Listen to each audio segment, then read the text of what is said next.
Hey, you. Over here, Agent. Slayer. Yo, what's up? Hey, over here. Hello and welcome back to Ctrl Alt WoW, where we talk about our video games.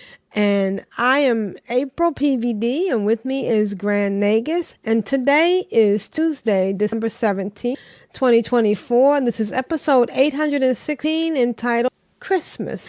Hello, Grand Nagus. How are you? Hi, brilliant. Yeah, I'm doing really good. I'm just in the middle of preparations for Christmas, so we only have 1 week left, and it went by fast. So fast. It's insane, and we always say it, but it's true. It's more true from year to year that the older you get, the faster time goes.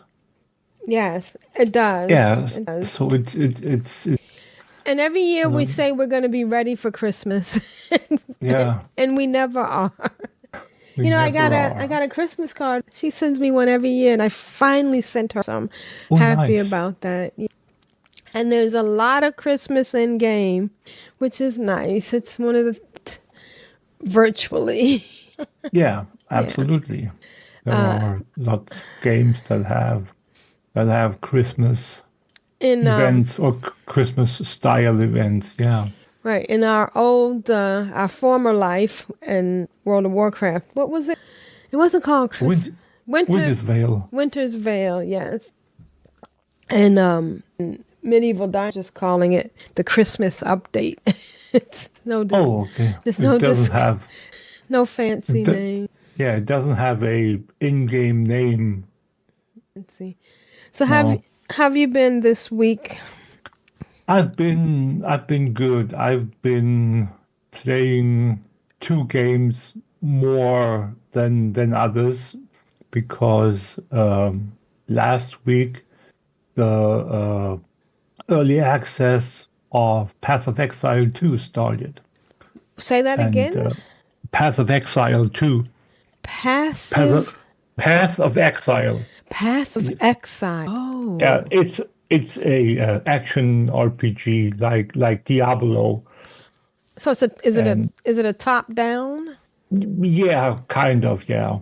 And tell us about it. Yeah, it's really good. Path of Exile 1 was already groundbreaking with its skill tree and with its way of doing with unlocking the abilities that you use. So you basically start off always the character at level 1, and you have your gear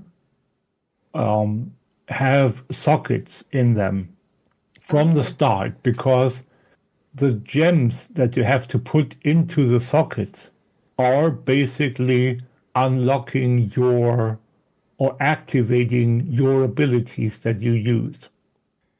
So imagine you want, as a sorcerer, you want to use a fireball or a frostbolt.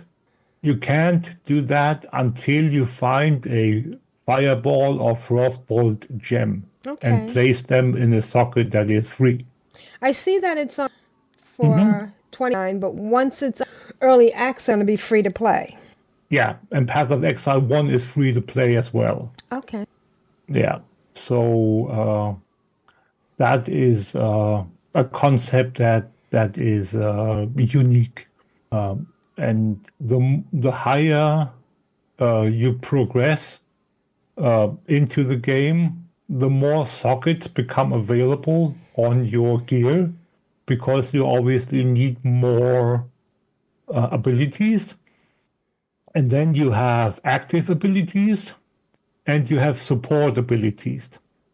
And you can have a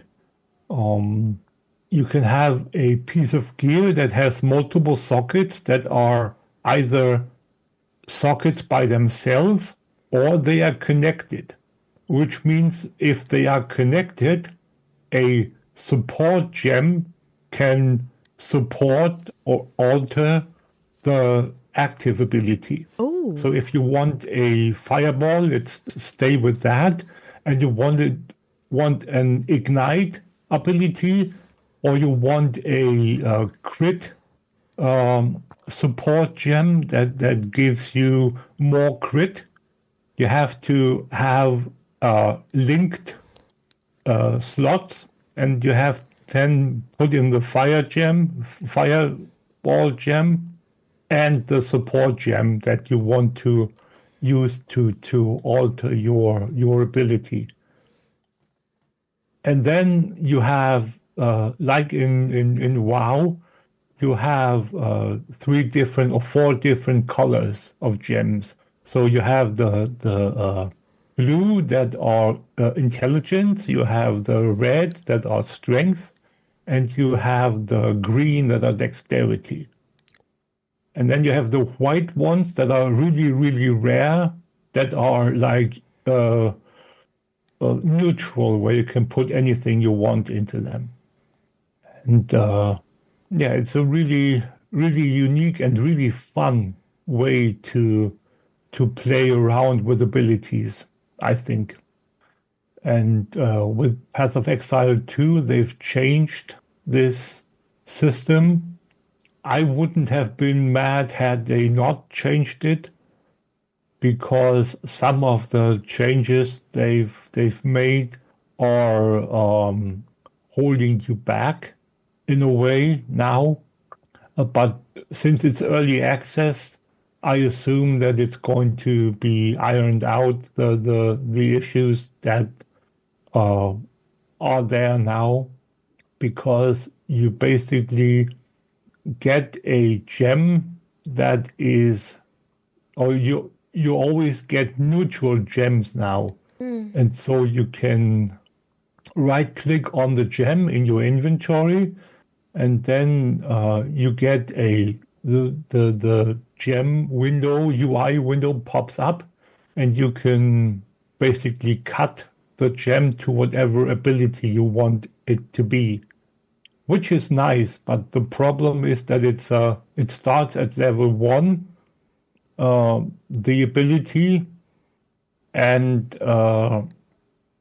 once you are further along, you have to get a higher level neutral gem to then upgrade the ability.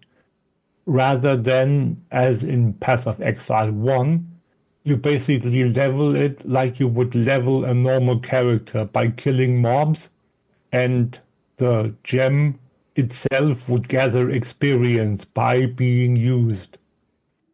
So I think personally that that's a better system, but apparently the developers thought that that wasn't the case. So it has pros and cons, obviously.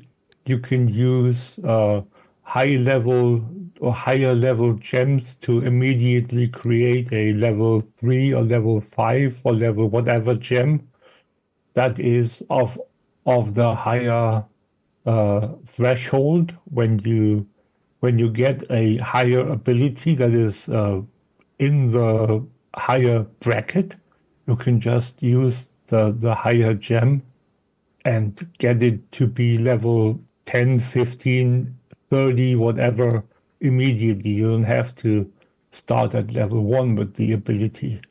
That's good, but again, for me, the disadvantages are more numerous than the advantages over the old system. Yeah, but I've played this version for a few days now, and I'm really intrigued as to see where the development of the game goes, where the story goes. I'm not that far into the story yet, because I'm a notorious map discoverer. Yeah. I've always been, back in the day when I played Diablo 2, I wanted to discover the last nook and cranny, the last corner of the map before I proceeded to the next level. Right, And, especially when it shows when you can't see what the map looks, but then when yeah, you go, the fog of war, exactly. right, yes, It's hidden, and there could be a monster there, or a cache, or a chest with just that one item that you need. right, exactly. Yeah, and the maps are really, really big in the game. Many people I've seen in the forums and online have said that the maps are on the larger side, that they're like a little too big for their liking. But again, it's we have to see. It's the first week of early access, and they said that the early access period is going to be between 6 and 12 months. So there's lots of time to iron out the issues that people have with the game, and that the devs want to rethink and redo. So yeah, if you want to play the game, dear listener, in early access, you have to pay $30 to unlock the early access. And like Brilliant said earlier, once early access period is over and the game goes live properly, the game is free to play. You can go to the website and buy supporter packs. The very base supporter pack is the $30 pack that only grants you the early access, and that's good enough to play. And then obviously there are the other supporter packs that cost more, that give you cosmetics and whatnot. If you want it, you can use. And the good thing about Path of Exile, both of the games, is that the people that played Path of Exile 1 and that bought cosmetics and that bought stash tabs and stuff like that, all that stuff carries over to Path of Exile 2. So you don't have to repurchase, say, stash tabs or cosmetics, unless, of course, there are like ability skins that you bought for Path of Exile 1, of which the abilities are not present in Path of Exile 2. Then obviously you can't have them because they're just not there, right? So That makes yeah. But anything that is present in Path of Exile 2 that you bought in Path of Exile 1 will carry over. So that is something that is really, really good. And again, the packs, they are cosmetic only. They are not. They don't affect your character whatsoever. they don't give you any carnage. No, no, they don't. It might look like it, like visually, there are like special effects, but they are not. They are not power character power abilities. Pay to No, or pay to win. win, right? Yeah. Yeah. So yeah, like I said, it's a game that I really look forward to see how it develops. And I'm still going back to and playing Path of Exile 1.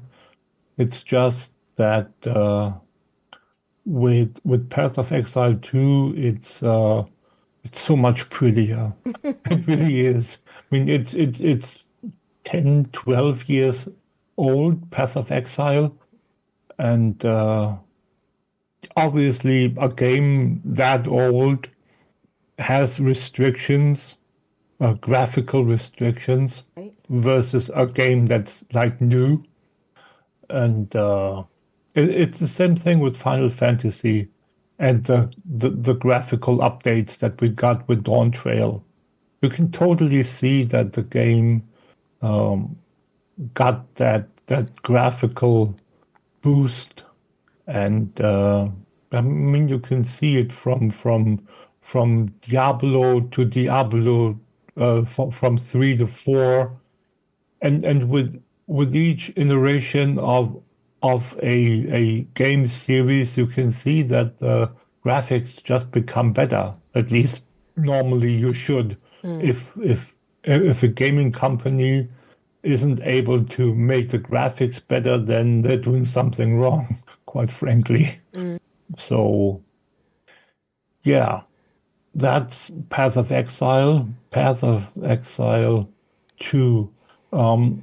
With Final Fantasy 14, to come back to the title of the show today, we have started yesterday. We started Starlight Celebration, which is the name of the Christmas event in game, and it's such a wholesome story, quest story.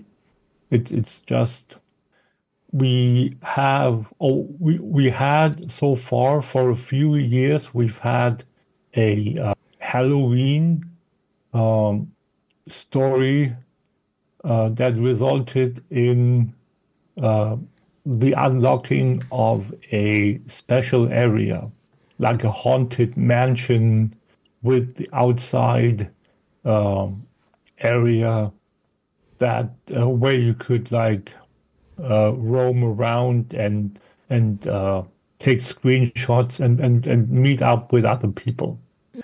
And similarly, they've done the same thing for Starlight Celebration this year, where they've, and I'm not going to spoil too much, other than saying that they set up a area with like a market with all kinds of vendor stalls where you can walk around and look at what all the vendors sell, and each guild, each crafting and gatherer guild in Gridania has a stall there, so you can watch, or you can go to the leather workers guild stall and the carpenter, botanist, and what's the other one? Carpenter, botanist, leather worker. I think that those are the three that we have in Gridania. And then you have the others where we have the normal vendors that sell in-game items like dyes, so you can dye your gear, your newly purchased gear from the mock station,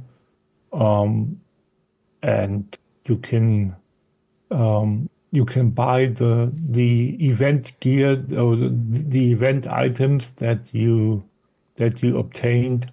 So this year we have a chocobo barding as a reward for doing the quest chain. We have a orchestrion role with the music from the area, the new special area. We have a poster from last year's event, and we have the items that are central to the quest chain, which is called Kinderpunsch, which is the mole uh, drink, malt drink, like punch, and you have one item is a single mug that is filled up that you can drink from by like clicking on it. It's a housing item, and the other is a tower of empty mugs consisting of 6 mugs stacked on top of each other, like 3 at the bottom, 2 in the middle, and 1 at up top. And that's a in-game item as well, and you can place them indoor housing item. So I went out and bought 6 of each of the mugs and the towers.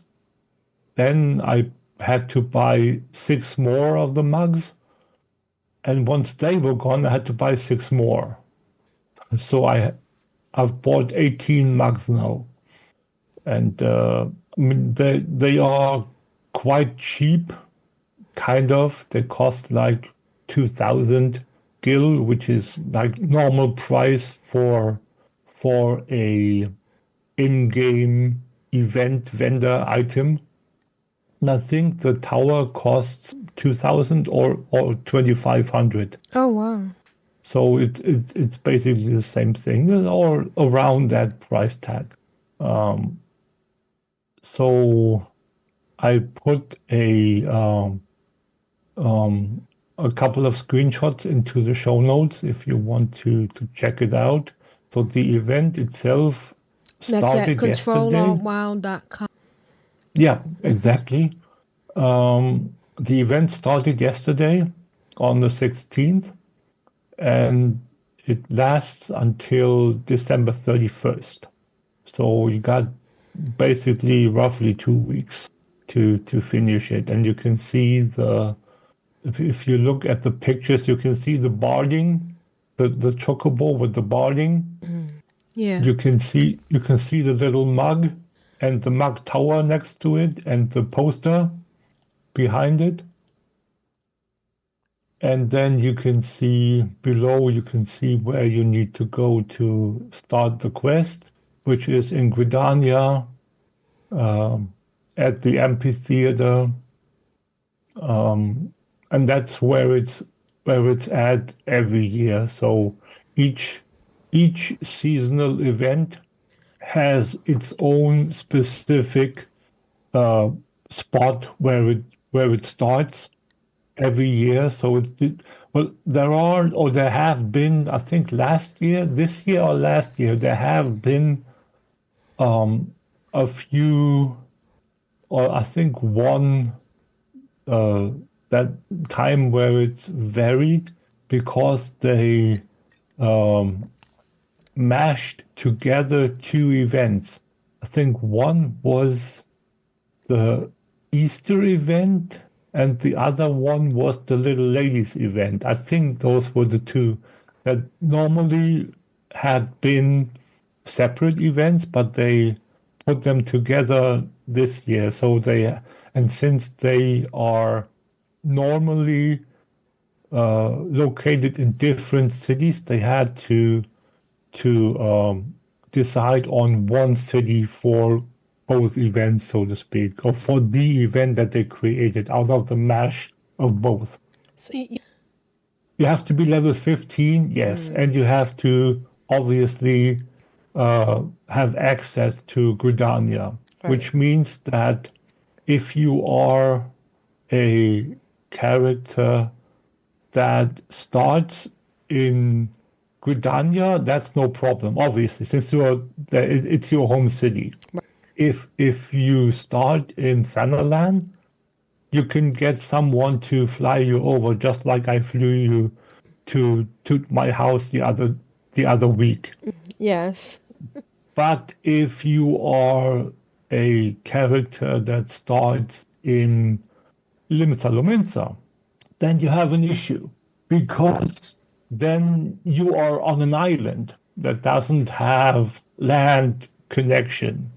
So you have to be tricksy, which means the only way you can do it is you can be invited to a free company, and that free company has to have, by definition, for this to work, their free company house in either Gridania or Uldar.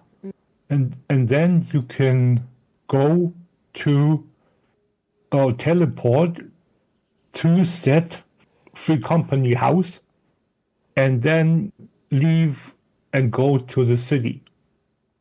And then from there proceed to go to Old Gridania to do the quest. Okay. That's it's a little tricky, but that's the only way. If you haven't unlocked flying yet, or unlocked the airship routes, there are a few events that specifically require you to have the airship routes unlocked, which are called the emissary quests, depending upon what city you are where you started at. So they're called emissary of Gridania, of Limsa, and of Uldar. And once you've done that quest, or those three, but that one quest in 3 steps, you then have the ability to fly with the airship, or in the case of Limsa, which may be more important, you can take the ship from the docks in Limsa to Samalan. That's something that quite a few people forget, that you have the person at the dock, the ferry ship master guy, that only unlocks when you finish the airship routes quest. So one goes together with the other.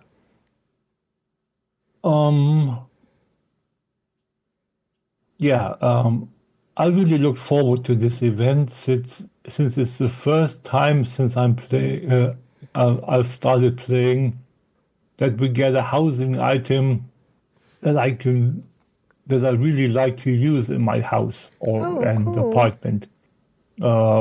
Previously, we only had outdoor items while I played, and minions and attire and mounts. Not that there's anything wrong with that. I'd gladly take a mount or a attire or a minion. But this is the first time that when you look at the store, at the cash store, you can see all the event items that are like for indoors, like wallpaper, like food items, like plushies, all that stuff. Oh, cool. And they're all seasonal event rewards from years past. That's why they're all cheaper than regular items of similar category, right? Mounts the same thing. Attire the same thing. So if you go and look at, let me just see.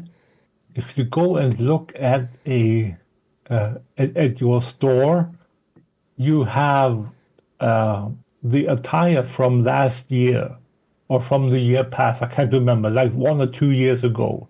It costs, in my case, because I'm on the EU, it costs €4.35.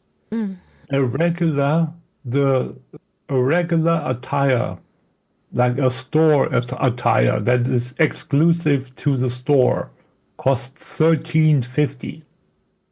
That's nine euros more. That's quite a hefty difference. So it's like 3 times, almost 4 times the price. Right? That's because one is exclusive to the store and one is an item that you were able to get in game years past, but if you missed it, you're still able to get it now. So that's why we're making it cheap, right? Right. Yeah, and I think it's really good that they make it that way. And the same thing with all the other items of the same of the same type. So if you go and look at let's say, let me see here. Let's say mounts. You have mounts that cost, again, in my currency, €16.80, which is the normal price for a mount here. And then you have the special, the latest rising mount from last year, which is an event mount that quote unquote only costs $10.43. So that's again quite a significant difference in pricing. The only difference, and this must be said, the only difference is that these event items are for single character only, and the store exclusive items, or mounts in this case, the more expensive ones, are account wide. So all the characters you have, all the characters you will ever create on that service account will automatically get a copy of the mount. Oh. It is kind of justified that it's more expensive in that regard. But still, if you only have one character, and there are quite a few people that only play one character, then why spend the $16 if you can get away with getting a mount for 10.5? I mean, sure, it's a different mount, but still, the price tag is different. But for you, with only one character, it doesn't make sense. Right. It's more feasible if you have multiple. Well, I mean, I wouldn't. I don't know why people wouldn't make an alt or 2 or 3, but yeah, that's kind of in the title of our podcast. But it's what we do. It's what we do. Yeah, exactly. So yeah, yeah, I've heard people say that they can't use housing items because they don't have a house. Oh yeah, that's with regards to the rewards that we get from the event, and it's kind of justified. But let me tell you, if you are kind of new to the game, or really or never really knew this about the game, and you are not playing a trial account, that must be said as well. There are 2 other options besides owning your own plot of land, aka having a house in game. that you can utilize to have your little home away from home. One, an apartment. Each housing ward has one, technically two, if you count the subdivision too. So each ward is connected, is divided into a proper ward and a subdivision, which is kind of a duplicate of the original one. And each has 30 plots. So it's technically 60 housing plots per ward. 30 from the normal one, 30 from the subdivision. Plus, each ward has one apartment building in the proper ward and one in the subdivision. And there you can rent or buy, which kind of makes it a condo rather than an apartment. But it's called an apartment, but you don't rent it, you buy it for 500,000 gil versus the minimum price of a small house, which is 3 million. So that's quite a difference. You get your little apartment, your room, and it has one big advantage over a housing plot, and that is that it is not affected by the demolition rule. So the demolition rule is basically a timer, because the housing plots are so rare. Square Enix has decided that there has to be a demolition timer on your housing, which means that if you don't enter your house within 45 days, your house will be demolished and the plot will go on the next auction. Oh, wow. So that is basically to make it so that only active players have the house, and you can't have like a ghost account occupy the plot for months on end, years even, which kind of makes sense. No squad. Yeah.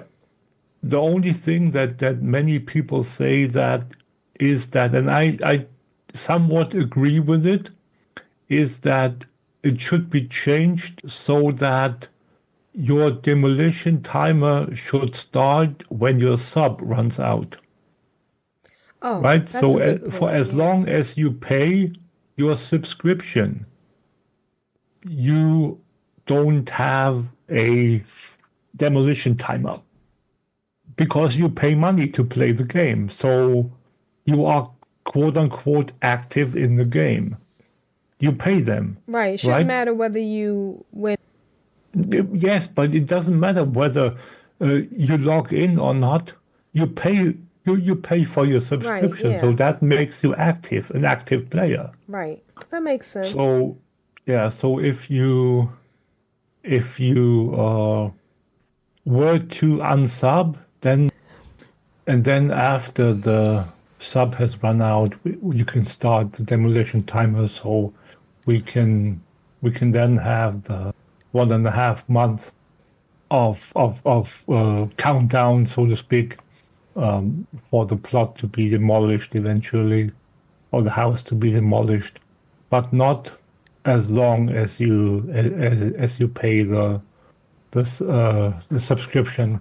At least that's what I think, and quite a few other people. So and maybe they'll do that after they expand the housing wards. Eventually, I've heard rumors that a new expansion of the housing wards plots is in the works, but some people just want to troll.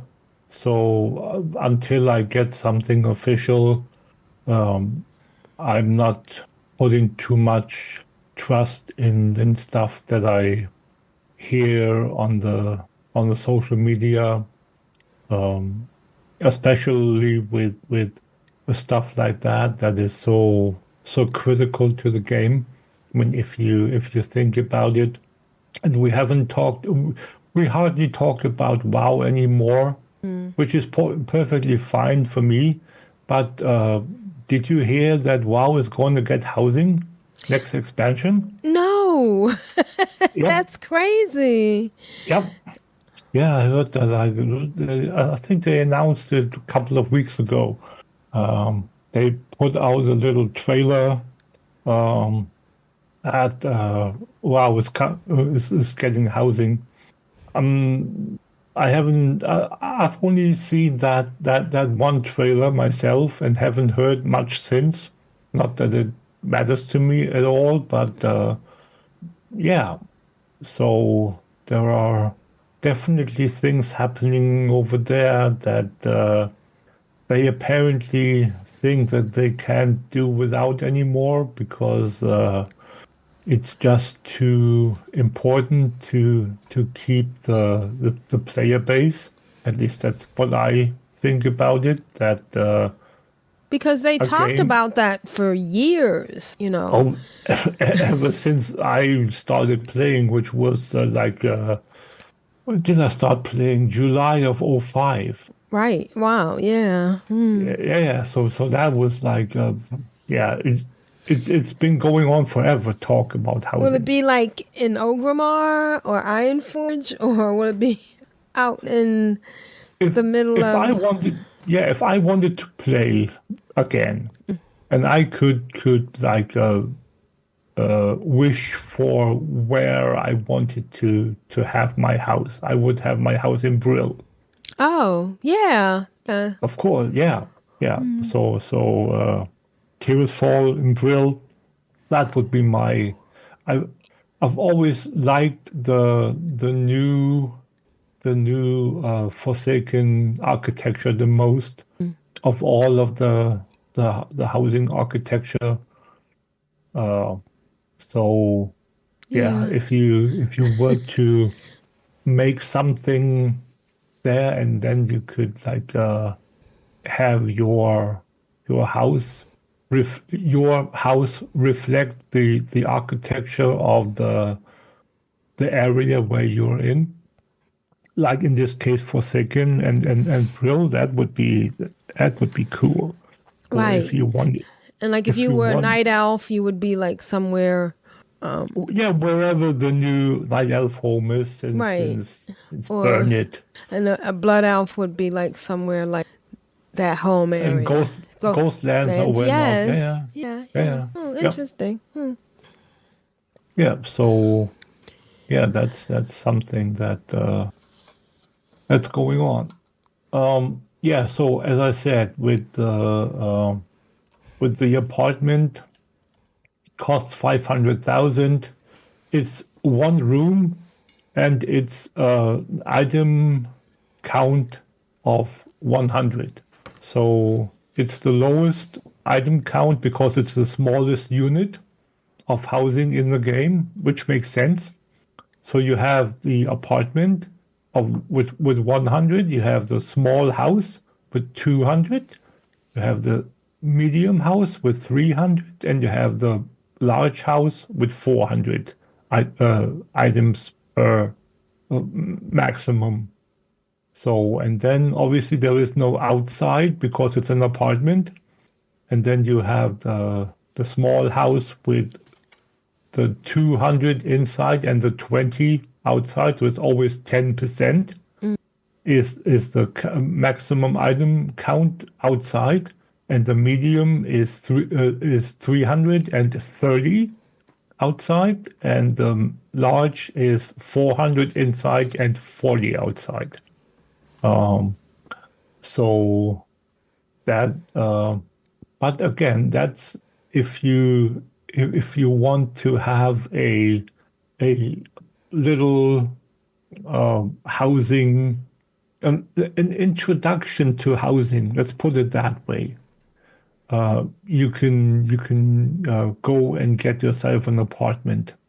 And the thing is that there are plenty of apartments in the building. As far as I know, I don't think that there is a maximum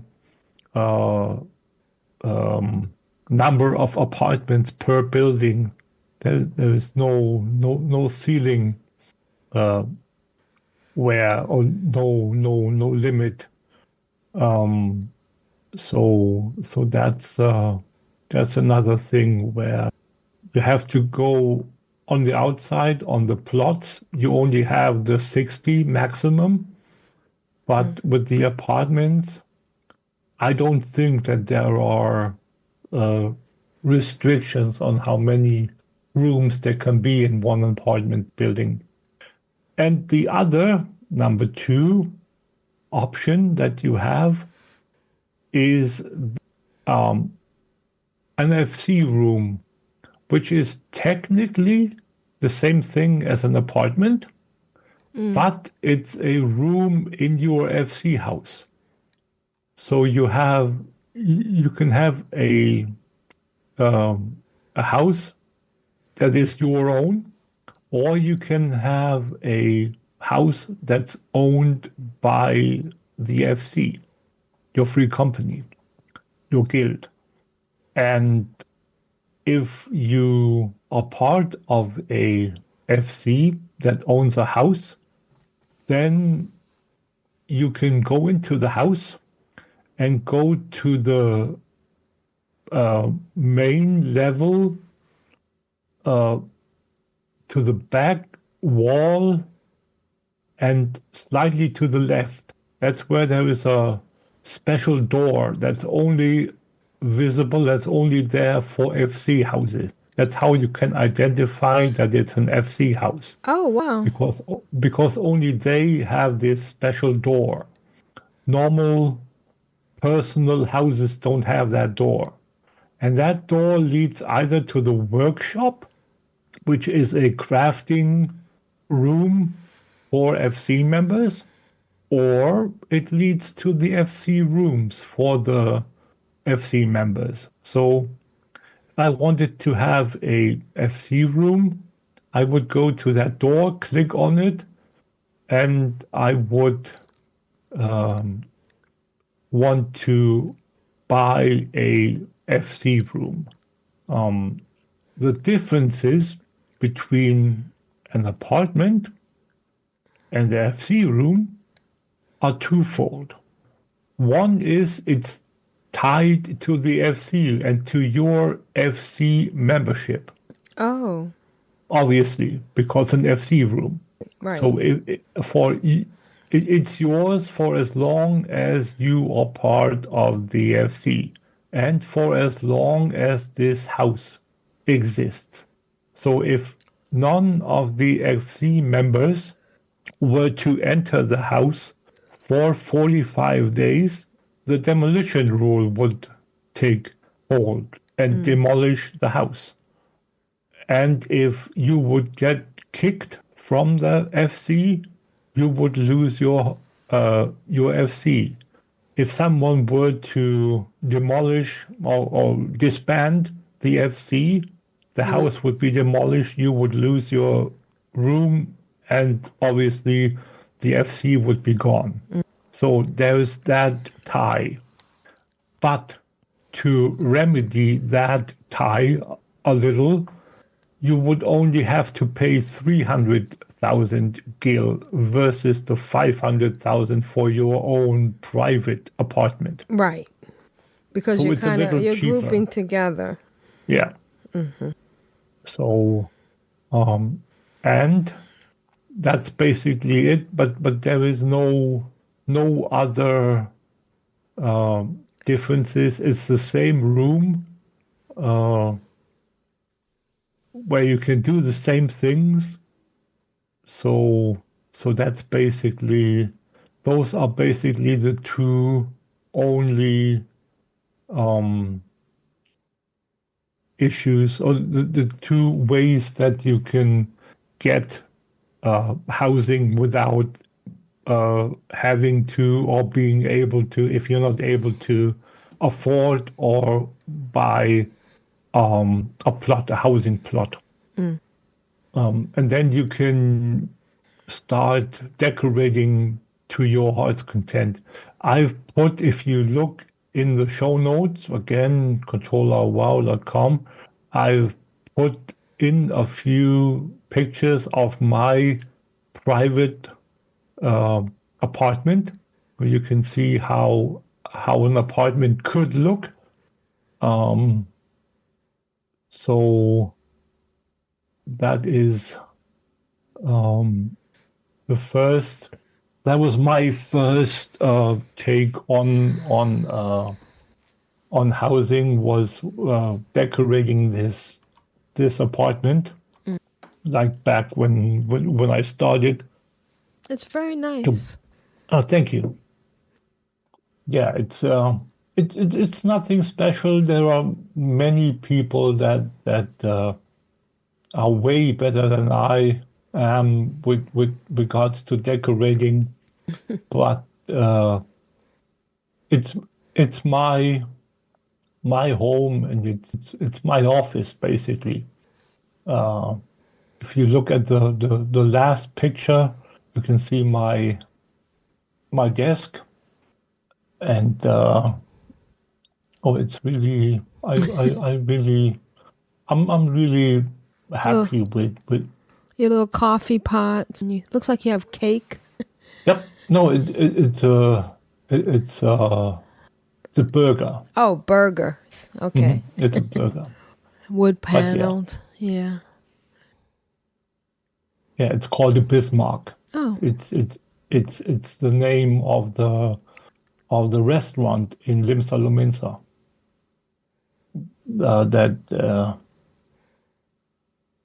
It's and on the first picture, I had, as you can see, I've put four dishes on the four seating slots, and now after I finished the event, the Christmas event, I added some mugs there with the new event mugs to each of them, so they can have something to drink as well. So yeah, and since I'm so low on item level count that I think I'm like mid to high 60s out of the 100, that I can easily afford to quote unquote waste a few of the count to put a little more decorations that I would normally do. Right. Yeah, with my normal house, I'm at, I think I have two item slots left now, and I still technically need 28. So I have to wait for the expansion of item slots to take effect or to be implemented, that I can work with my vision of the house, and do all the things that I want, which obviously there is a discrepancy between 2 and 28. Right. So so Yoshi P said it was going to happen sometime in the life cycle of Dawn Trail, but he didn't say anything about when. So I assume, and many people do as well, that it's going to happen once the main story quest of Dawn Trail has concluded, which is in 7.3.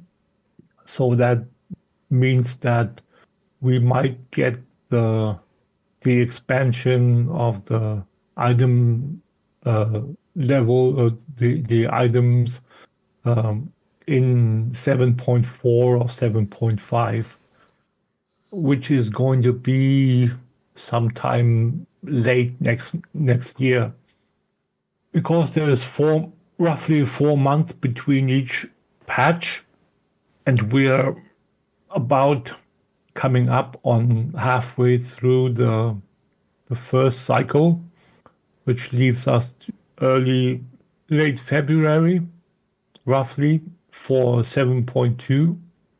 And then we have June, July, 7.3. And then we have October, November for 7.4. So roughly thereabouts. So about a year from now is when we should know more about how much more item space we are going to get for our housing. Okay, and then we have one more thing, and that is that a Twitch event. Oh. Normally, I don't promote something like that, but it's something that people might want to do. And that is a event that it's not a Twitch drop event. It's a gifting event. Oh. And Path of Exile does the same thing. If you gift two subscriptions to a streamer on Twitch that has the that streams in the Path of Exile 2 category and has their drops activated, then you can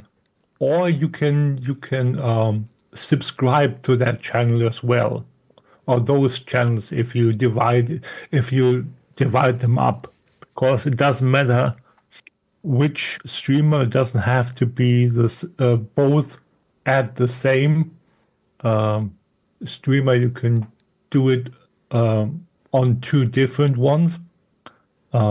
channels.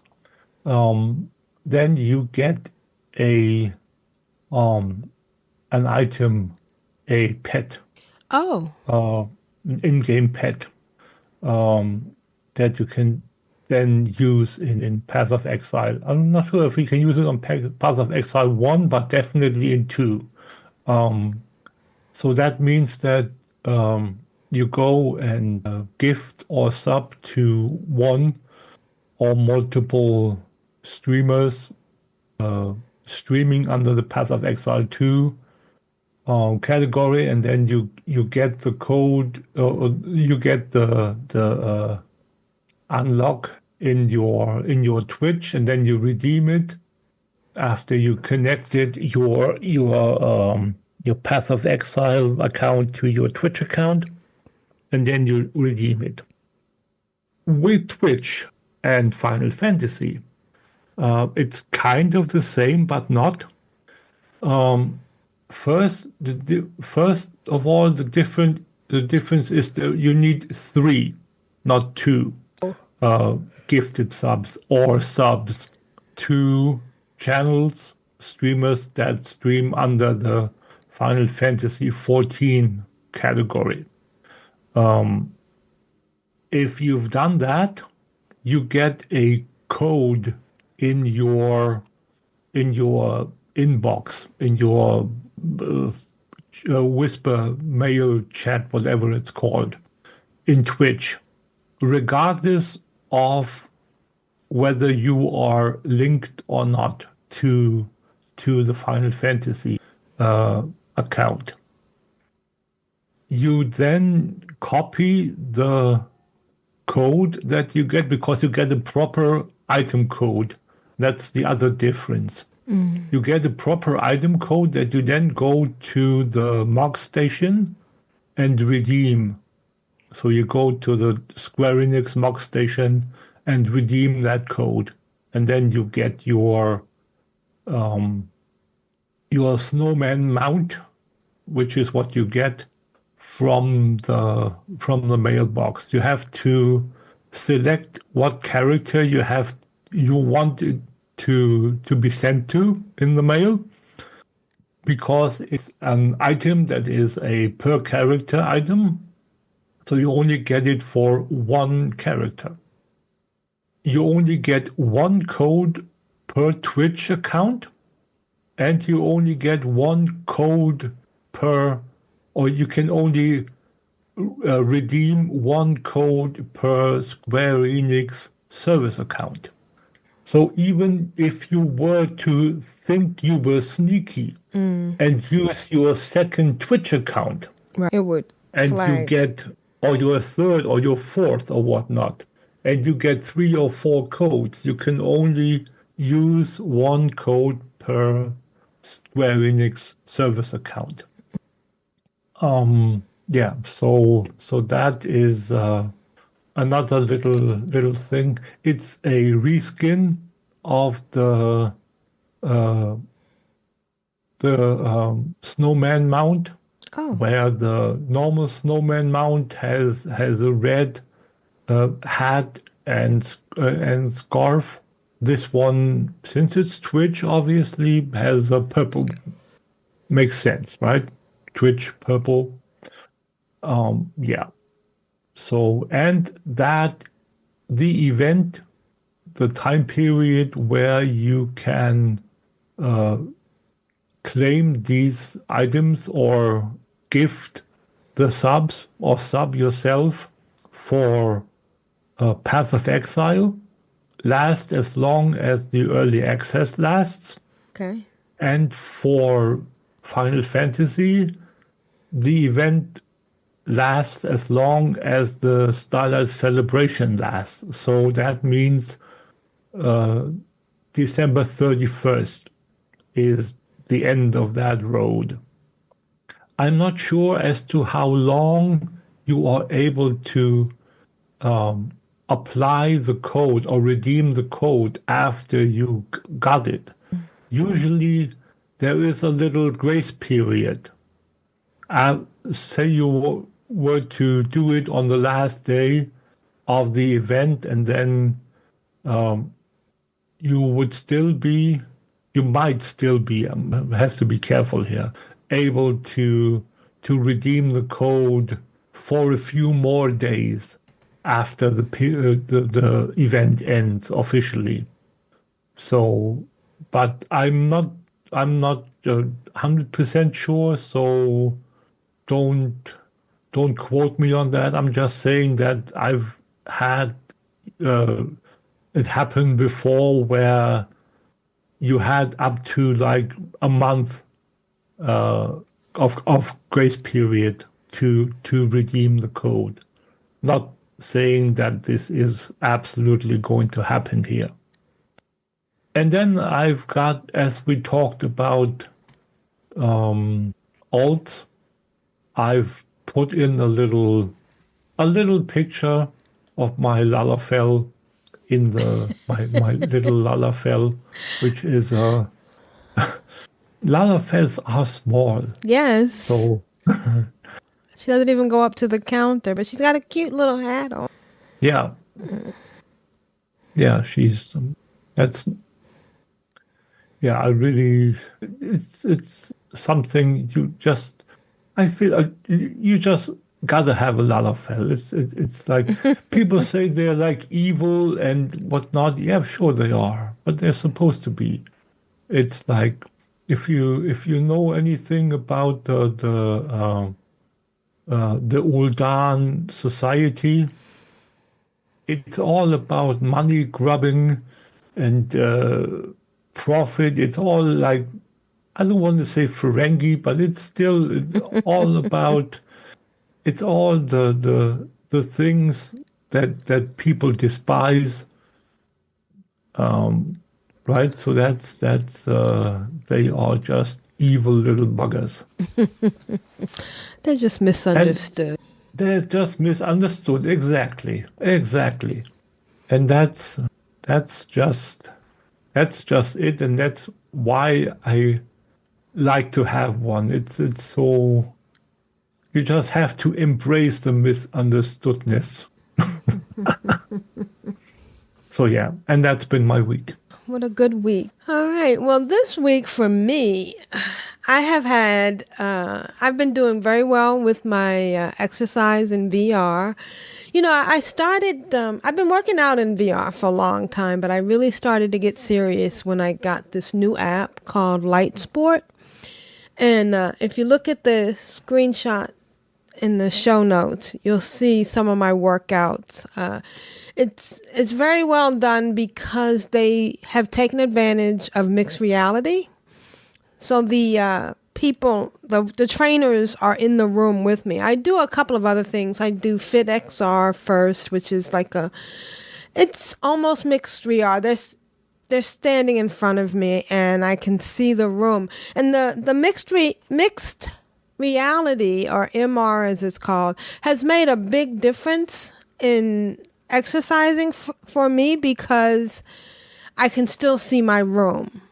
So I don't have to worry that I may hit something or damage something or hit Maja. So that's kind of nice.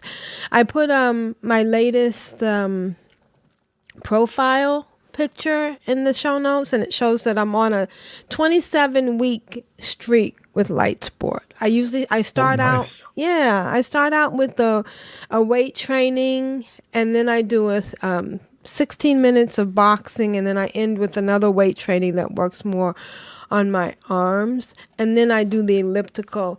And I've been pretty consistent. I've also dropped I'm down to like 27% body fat, so it's working, and I feel a lot better. So that's my exercising. And the biggest thing, and I think I talked about this the last time, has been Medieval Dynasty. They did a Christmas update, so now we can get a Christmas tree and candy canes and little things like that. And they also added a couple of other things to the co-op that wasn't there before, such as pumpkin, some of the Halloween stuff that we had gotten during Halloween. But the biggest thing is they fixed a lot of glitches.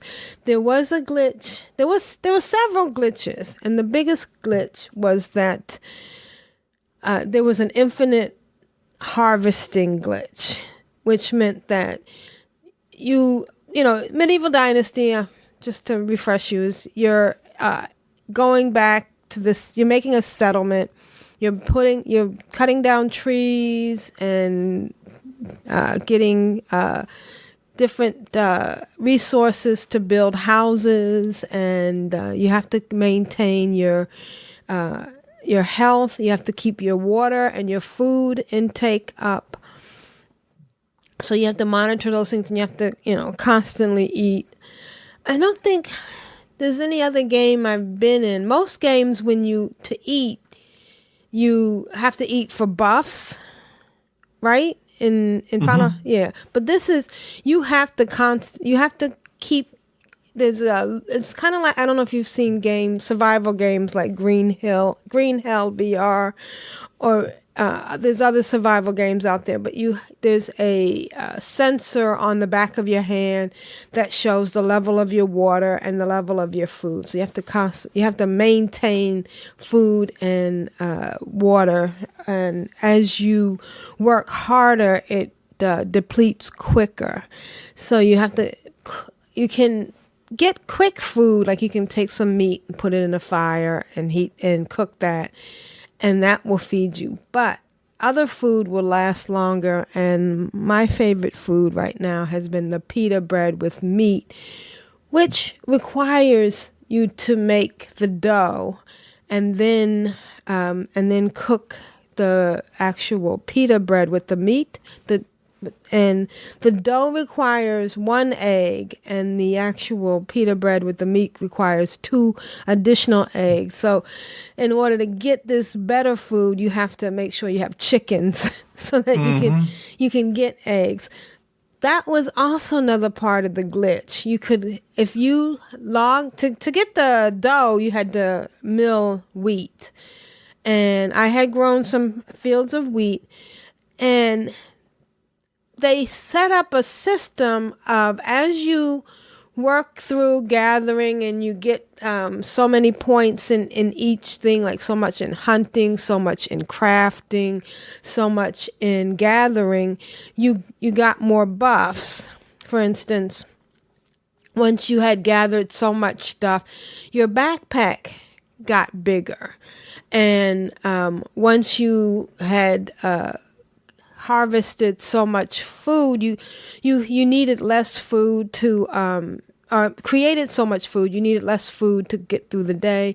And as you harvested more food, you needed less crops, you needed less food to feed your pigs and your chickens. The pigs you needed because they gave you manure so that you could fertilize your fields before you put your seeds down. Yeah, it's a whole thing. It's a really good system. But so what was happening was, there was one buff at the end of the whole cycle of buffs that you could get, including getting your backpack from 100 pounds to 200 pounds and getting the ability to crouch down when you were hunting, so the animals, the wolves, the buffaloes, the bears wouldn't hear you when you were approaching. All of these, the final buff was called cold weather farming, which meant that when you, if you had seeded your crops in any other season other than spring, they would survive through the winter, because you needed 3 cycles, 3 seasons to finally harvest. So if you planted them in the spring, they would grow in the summer and you would harvest them in the autumn. But if you missed one of those cycles and started in the summer, by the winter, when the snow fell, it would kill your crops, which makes sense. You can't really. Well, the buff allowed you to work through that cycle and to keep your crops. But that was when you got that buff, that was when the glitch started. And what was happening is, you had a field of wheat. When you logged in the next time, it was still, when you harvested and you had the buff. And what I did was, I actually started a new farm, a new map, a new settlement, or a new game. And I went through the whole thing and it takes a little bit, because you just can't go in and grow. You have to get money, because when you start out with no income at all. In order to get income when you first start, the easiest way is to mine ore. So you have to go into the mine and get ore. And collect different things like wood or clay, and then sell it to the vendor.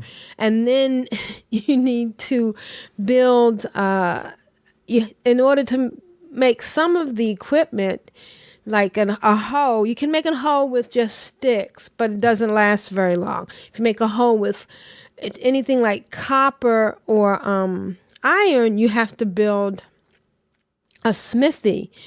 And as you open up different blueprints and stuff, you sometimes spend money, and you sometimes, in order to grow crops, you have to buy manure, and it's a limited amount. So every time you go there, you get a little bit of manure, or you have to buy pigs. And also when you build a chicken coop, you need planks. So there's all these different things you have to get together. Plus, in order to store your stuff, you have to make chests. And to make chests, you have to make copper bars, so you need a smithy. So it's all of, you have to constantly accumulate stuff, and so you're actually going out, and in order to stay alive, you have to keep hunting to get meat, and you have to gather things like mushrooms to make soup. So what the point is that in order to get to the point where I had harvested enough crops to get that final buff, it took a couple of seasons. Now the seasons are 3 days, and the days are 45 minutes in the game, but it's a lot of time. So 40, that's an hour and a half. That's 2 hours and 15 minutes. So for each season, and when you're playing, you usually get to play 1 hour, maybe 2 or 3 hours a day. So I went through the whole thing. I went through one cycle and found out that I thought that the original game that was letting you do the infinite harvesting was just because it was before they had done one of their patches, and that the only way I was going to get out of this infinite harvesting loop was to start over again.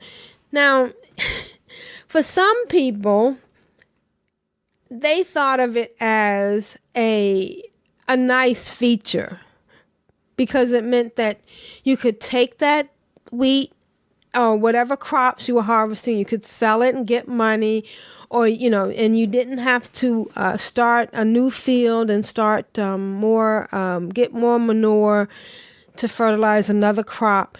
But every glitch I think would have a negative effect.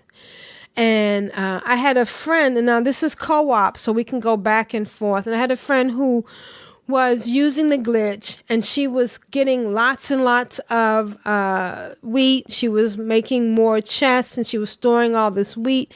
But her map became almost impossible to play in. Like when I joined in to help her with stuff, my hand would get stuck, or I couldn't put things in chests. So I think the glitches were making it impossible to play. So I wanted the glitch fixed. In fact,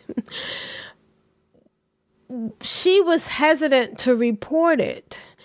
And when we finally did report it, it turned, because they have a Discord. It's a very good company. They're very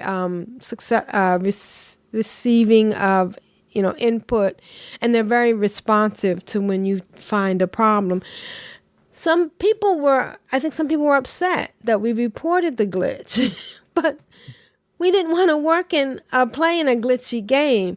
Then there was another glitch where the chickens were giving multiple eggs in one day, and I reported that. And someone else actually commented on the report, "Oh, we thought that was we like that. Don't report that. You shouldn't report it." Mm-hmm. Now, the biggest thing is, in this game, it's basically a version of Sims. Have you ever played Sims? Yeah.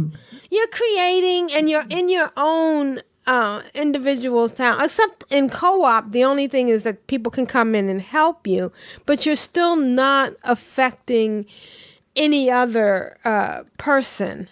I played SimCity back in the day, but not Sims. Okay, so it's a little bit different than SimCity. But I'm just saying that, like in Sims, you could do the simoleon cheat, and it was okay because it only affected you. And in this instance, even if I am, I'm constantly harvesting more wheat that I can then turn into flour and sell a big stack of flour for 3,000 gold. It's not affecting anybody else's economy. But the only thing I thought was that it just makes it a lot easier, because instead of having this constant turnaround or turnover to make this gold that I would use to buy more blueprints in the game and do other things in the game and build other things in the game. instead of doing all the things that I would normally do to make stuff, I'm getting this unlimited income. It made me feel dirty. Yeah, So- it defeats the purpose of the game, kind of. Right, exactly. So what I did was I went through and I started a new game, went through the whole cycle, and I paid attention to when I got the ability to farm through the winter. It was called cold weather protection. And the minute I got that buff, the next piece of crop that I went to harvest became infinitely harvestable, which meant that when you would harvest something, the plot that you harvest, and you can either use your hands to pull it, or you could use a sickle, which would give you more because you're using an implement. It would disappear, and you'd have a regular plot of ground that you would now have to hoe and fertilize and then seed. But instead, the crop would stay there, and then the next time you logged in, you could harvest it again. So I actually there's a way you can send the files to the developers, and they looked at it, and it was that point when you got the ability to harvest to farm through the winter that made it break. And so they actually took that feature with the update. They took that feature out, which kind of makes sense because you shouldn't be able to grow crops in the winter. And it's interesting because one of the features that some of us have been asking for is different skin tones, because in the game, when you're particularly when you're in co-op and when you're looking at your hands, they only have one shade of people. And we have discussed this in the Discord, and they say it's not authentic, that in medieval days there were no people of color, which I don't think was true. I think there might have been in medieval times.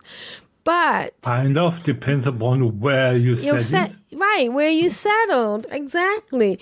But there's all sorts of non-authentic things in the game. You can't take a hammer and bang on your walls 3 times and have the wall built. You know, there's all sorts of things in the game that's not particularly authentic, but I have let it go because I really enjoy my grounds. And so since the patch dropped, and the patch was really nice, you got to have a Christmas tree. You could put up candy canes. The towns in the area are all decorated with Christmas trees. So I put up some Christmas trees, and I went to harvest from my crops. And the instance that I harvested, it did it the way it was supposed to. I got the crops, and I was left with land with dirt. So they fixed that part. And of course, I just won't be able to grow my crops through the winter. I just have to make sure that I start my crops in the spring, and everything will work out. So I'm really having fun. I'm right now focusing on making some fences, and I'm just basically building a little city and having fun. And I'm excited because one of the other things that they brought into co-op was the pumpkins, and so now I can make scarecrows for my fields, and I can make some pumpkin pie. So I'm really excited about Medieval Dynasty, and I've been working on making when you first join co-op, you actually materialize in a specific spot in the middle of the map, and it's at a place called Crossroads. I just built a new house there because in the way when you join, you join in and there's cross map communication, so you can instantly talk to whoever is joined in. You can co-op with up to 4 people, and you do that by sharing your code either with a friend, or they have a special place on the Discord where you could say, oh, I'm getting ready to play, here's my code, you can join. So I put a house in the place where people materialize. Otherwise you have to either go across the maps from where you are, or wherever you are on the map, and meet them, or they have to come to you. But I put the house there, and in the house are all the materials that they would need. They have there's a bow and arrow, axes, picks, and food and torches and stuff, so that when they join, they can go in and get gear. So that's been kind of nice. So I'm really happy with Medieval Dynasty. I went back to my old stomping grounds in Zenith. I have been going there off and on because I really like the mechanics of Zenith. They did a really good job with the VR part. And I get a lot of exercise when I'm using my Blade Master, when I'm fighting the NPCs, the mobs, using my blades, because I'm physically fighting them. So sometimes when I don't have enough steps, because I haven't been out, walking longer because the weather has been inclement, I will go in there and do some fighting. And actually, I was trying to get up enough materials to get Radiant Crest so that I could update my weapons. So in order to, I'm already at max. I'm not max. I'm at the highest level I can get in the game, but I still had some gear that I could get a little bit higher. And the only way to get it high was to fight the Ascended Sajako, which was the last big boss battle in the game. And since there's very few people still playing it, and I've noticed that they have been reducing the number of servers, because they have, a few months ago they announced that they were withdrawing all the continued support for the game. But they said that. Yeah, but so there are a few people playing, and there are a few people still doing the boss battle.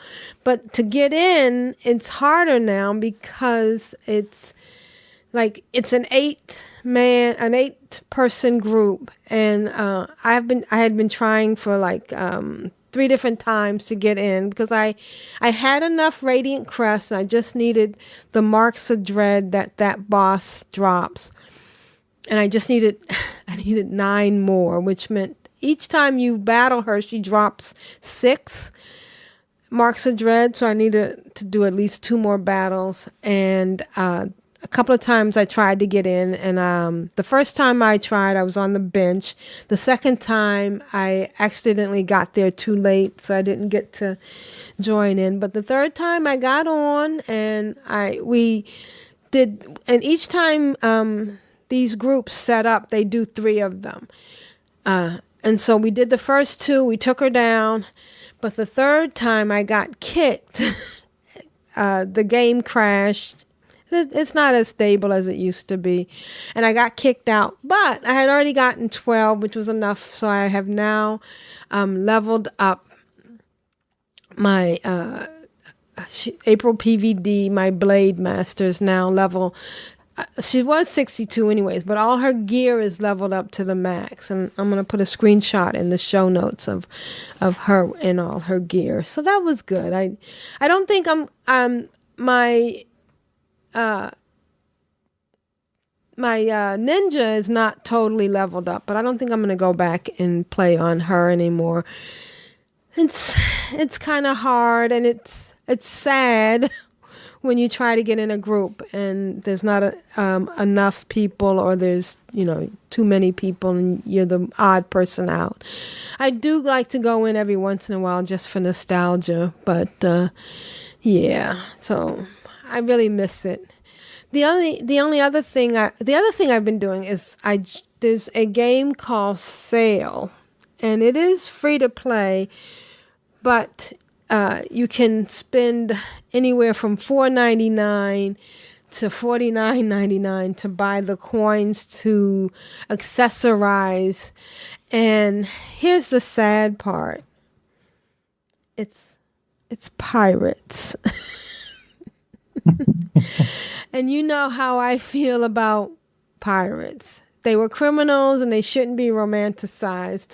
But they've actually done a really good job on this game. You go in and you can get a basic, almost like a raft with a sail boat to start off with. And it's an open world, but there are lots of people around and they can join in. And I actually played a few times with, believe it or not, kids. I'm not really one for wanting to play with kids, but the few times I've gone in, the kids were very helpful.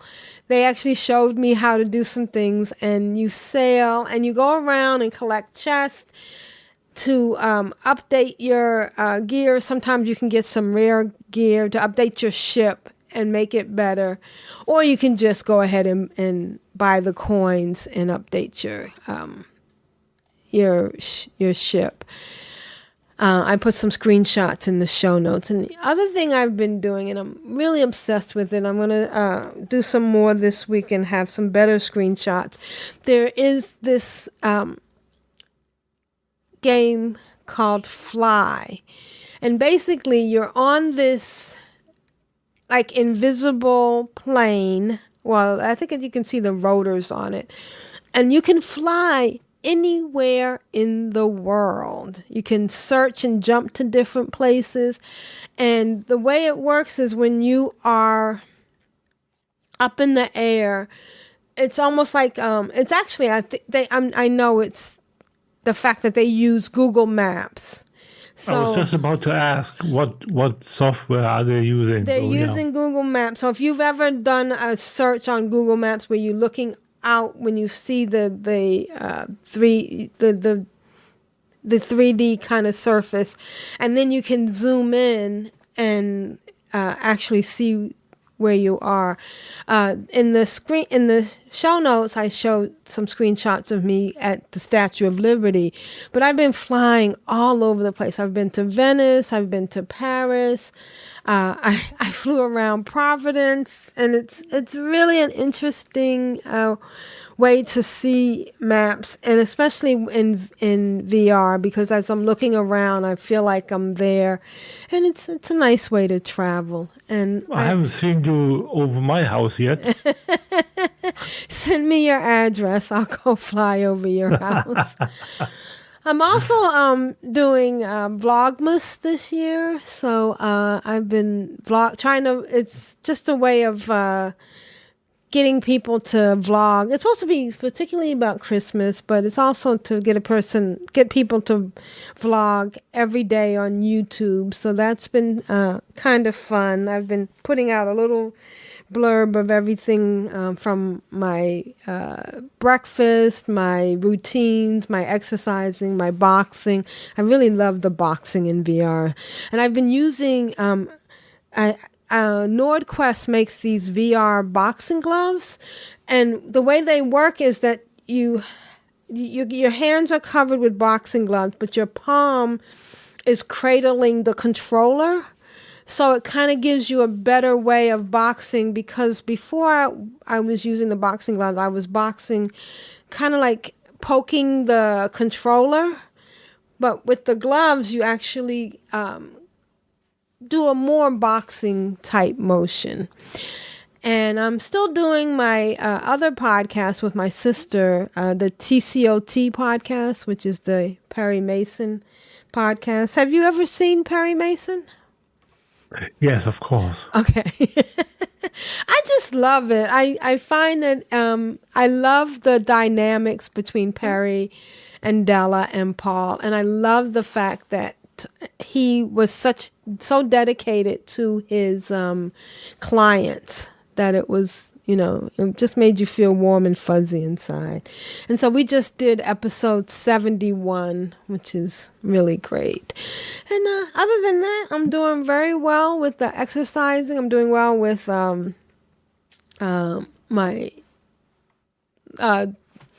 my Christmas present to my family was to scan in a bunch of pictures and videos and put them on an SD card and mail them out to them, and I think that went very well.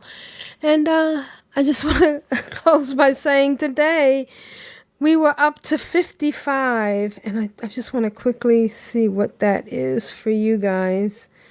I think 55 is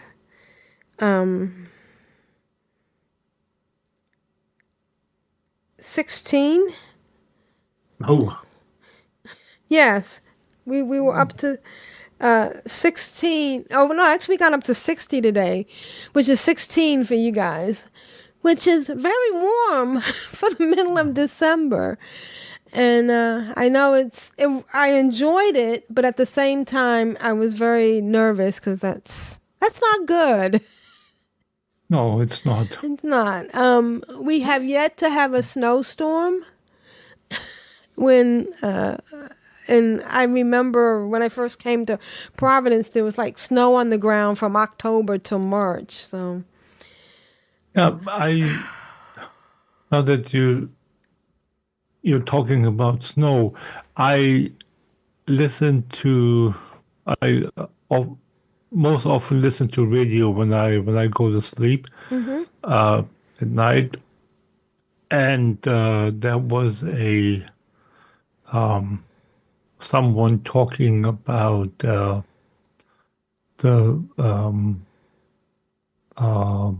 French Alps, like the lower level Alps, where the first ski resort had to close down because there wasn't enough snow. Because there wasn't enough snow. Yeah. So usually they said that it was starting to snow like 10 years ago in like November. Right. And going through like what did they say, April-ish into March, into May. But now they said that it would the proper amount of snow wouldn't come until mid to late January. Wow. And only last until March. And they said they just couldn't afford to keep the whole economy with the snow skiing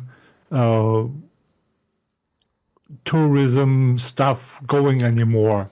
Wow, that's crazy.